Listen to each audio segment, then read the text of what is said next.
Eu me tornei adulto muito cedo. Agora eu sou aquele rapaz que 3 horas da tarde está saindo de casa, pegando um ônibus, indo para o centro da cidade, chegando no centro da cidade às 5, 6 horas começam as aulas terminam às 10, e tem todo um contexto boêmio, né? Imagina você, eu com 16 anos, indo pro Largo de São Francisco, o INFIX ali do lado, e aí você consome bebida, você tem outras conversas.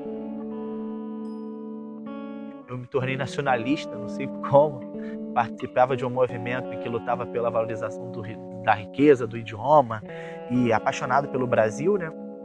E eu fui me envolvendo com essas coisas e tentando viver a minha vida, mas era só um garoto.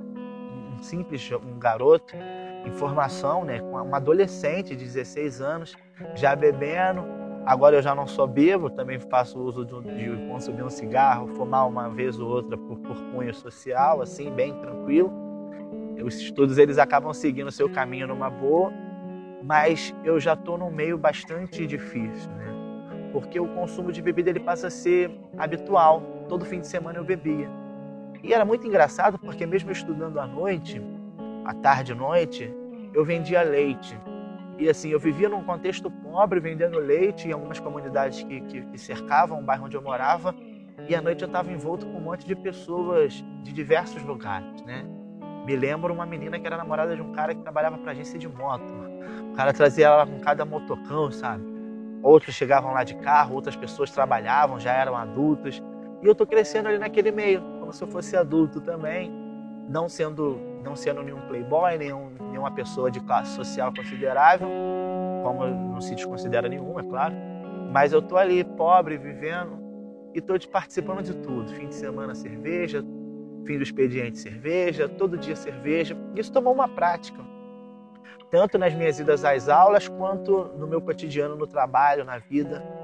E minha família não se preocupou muito com isso, não. Não se preocupou ou não observou as consequências, porque se você bebe, se você vai mal, certamente o seu problema é na escola. E ali não, conseguia estudar, estava bem no colégio. Então as consequências não haviam que pudesse chamar a atenção. Chega com 17 anos, eu já estou com um momento muito difícil na minha vida, que é, os meus estudos estão seguindo, mas a minha mãe entra num processo de doença. Minha mãe foi vítima de um câncer e a gente não sabia disso.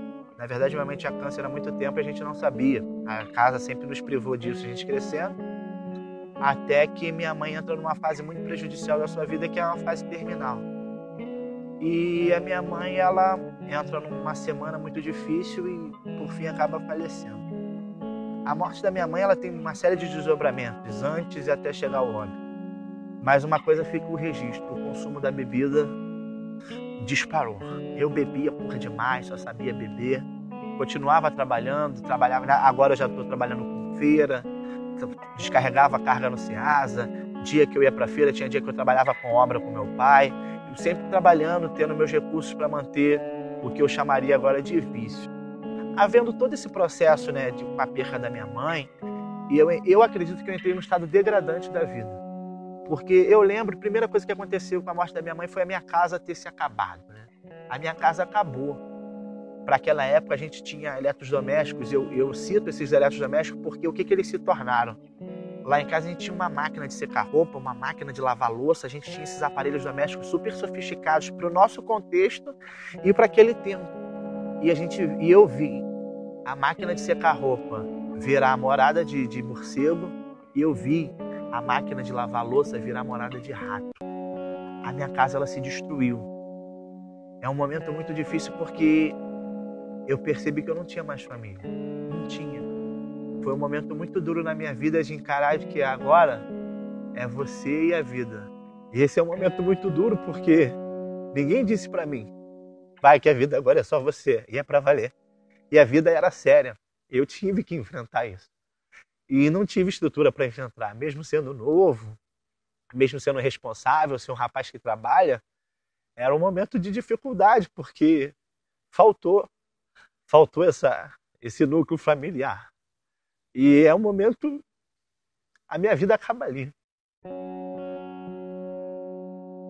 Mas quando eu chego aos 20 anos, eu continuo trabalhando no Ceasa, E eu tenho um amigo meu com problema conjugal dentro da sua extraconjugal.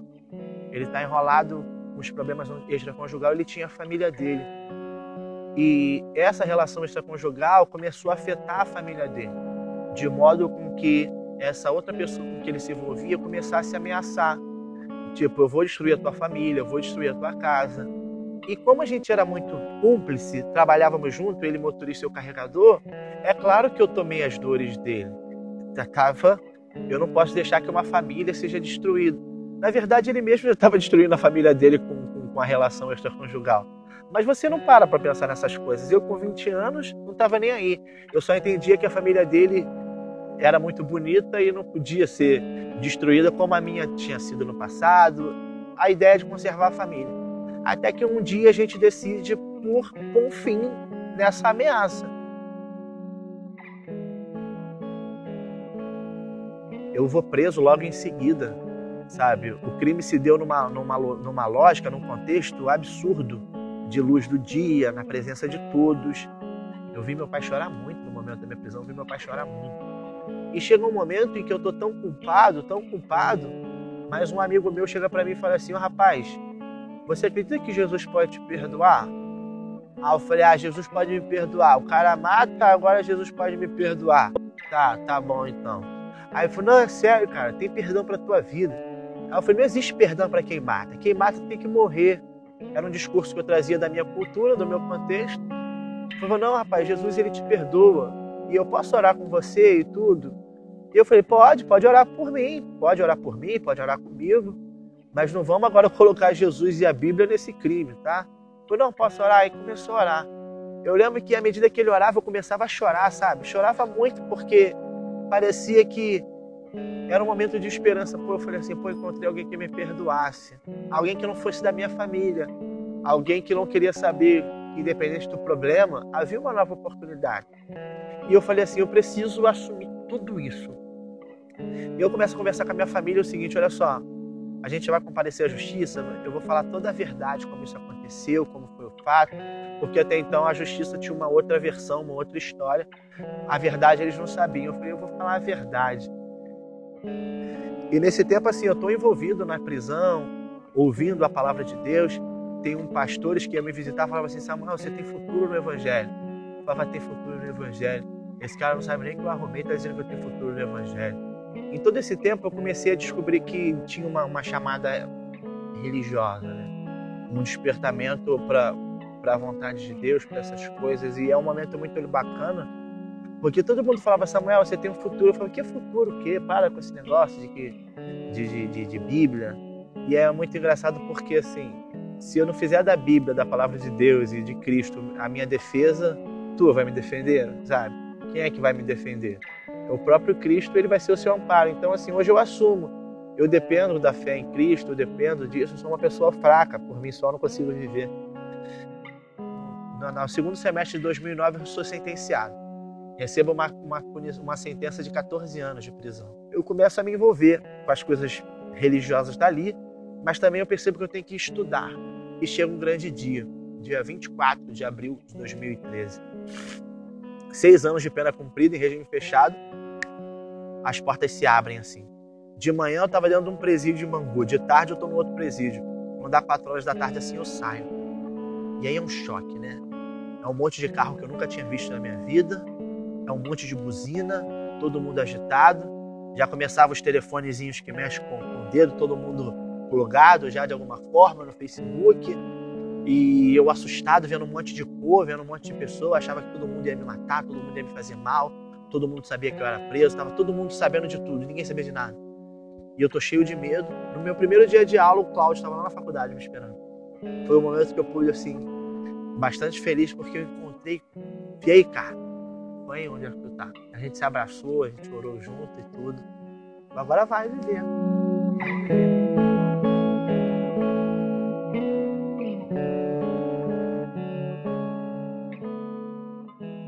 Faço a Estácio, faço a UERJ nas pesquisas, curso a UFRJ e trabalho até meio-dia, né, nessa correria.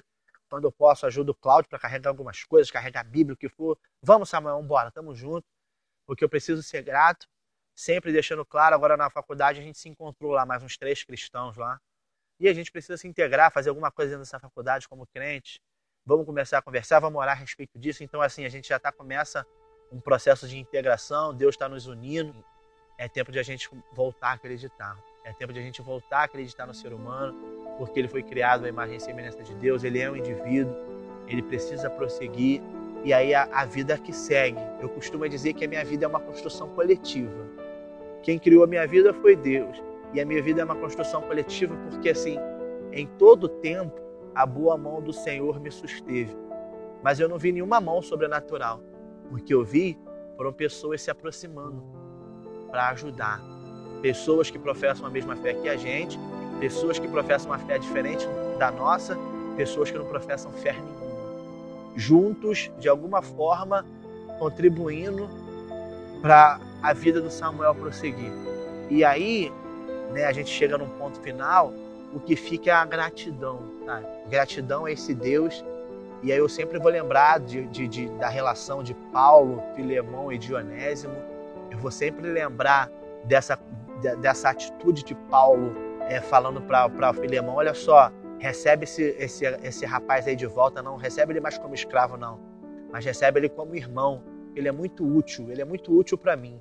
Ele tem todo valores e potencialidades que são muito úteis para mim, consequentemente para o reino de Deus. E eu vejo o próprio Deus tentando dialogar com a sociedade civil, com as próprias igrejas. Em alguns momentos dentro de igreja a gente pode enfrentar algumas resistências também. E eu vejo o próprio Deus falando assim, ó, recebe o Samuel, mas não recebe ele mais como preso, como homicida, não recebe ele mais como alcoólatra, como fracassado, não. Recebe ele como irmão, como alguém precioso.